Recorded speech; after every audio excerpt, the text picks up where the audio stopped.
got so motherfucking design on right now. Bring it down, bring it down, bring it down. I got 3 old guys to the wall.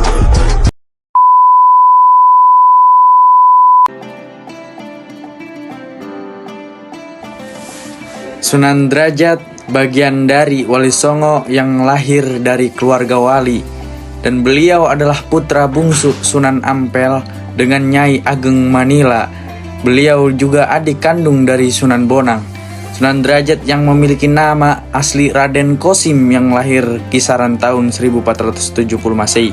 Pendidikan awal Raden Kosim bermula dari pesantren Ampel Denta di bawah pimpinan ayahnya Sunan Ampel.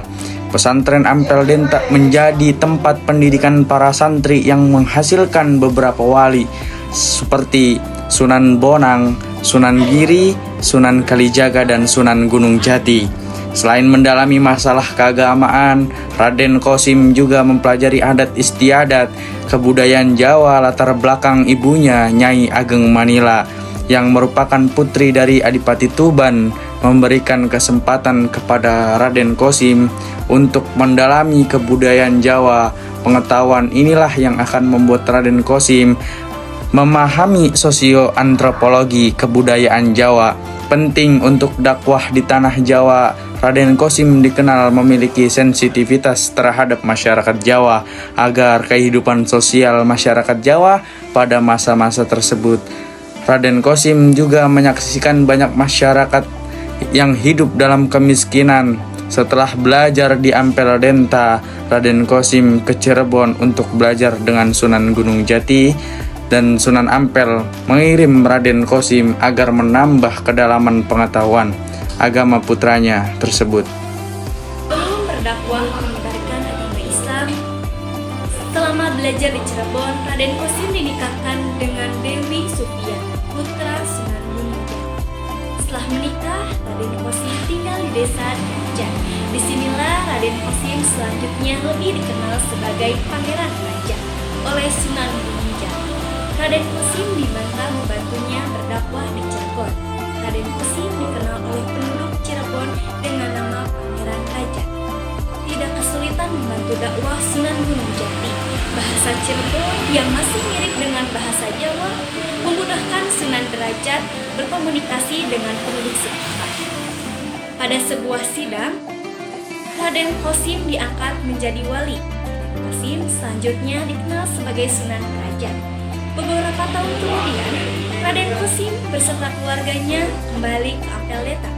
Sampainya di Ampel Denta, Sunan Derajat diperintahkan oleh Sunan Ampel untuk berdakwah di pesisir sebelah barat Gresik.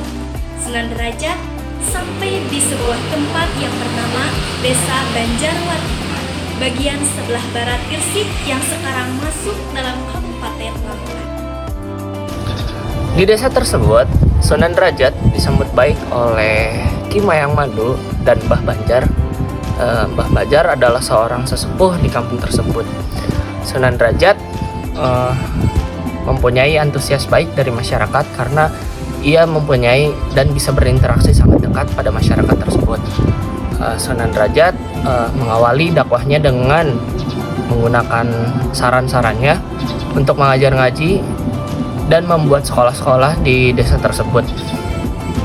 Sunan Derajat juga sebagai tokoh Wali Songo dikenal mempunyai banyak-banyak nama. Di antaranya ada Raden Kosim, ada Raden Syarikuddin, sebagai nama asli Pangeran Kodrat, dan Sunan Derajat.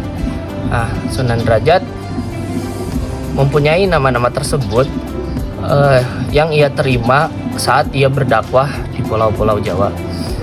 Di antaranya pada saat Raden Fatah yang memimpin Kesultanan Demak pada saat itu memberikan gelar Ki Mayang Madu kepada Sunan Derajat di saat dia berdakwah di Banjarmasin.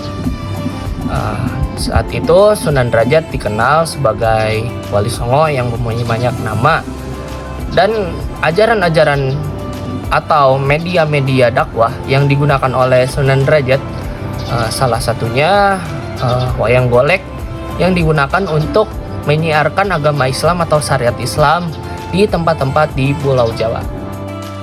Sebagaimana Sunan Bonang, Sunan Derajat juga dikenal mampu mengubah tentang tembang Jawa dengan iringan gamelan yang bermuatan ruhaniyah keislaman.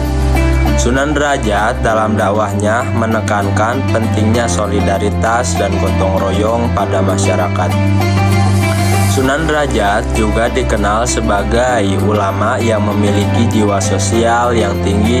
Beliau sangat memperhatikan nasib kaum miskin serta mencapai kesejahteraan sosial.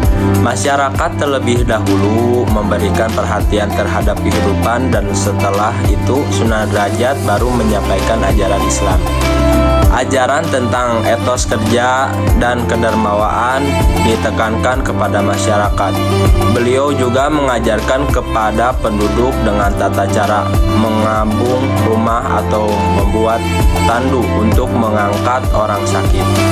Ajaran Sunan Derajat ini pelan-pelan menjadi identitas di Nusantara tentang pentingnya kerjasama di antara sesama. Masyarakat di Jawa mengenalnya sebagai gotong royong.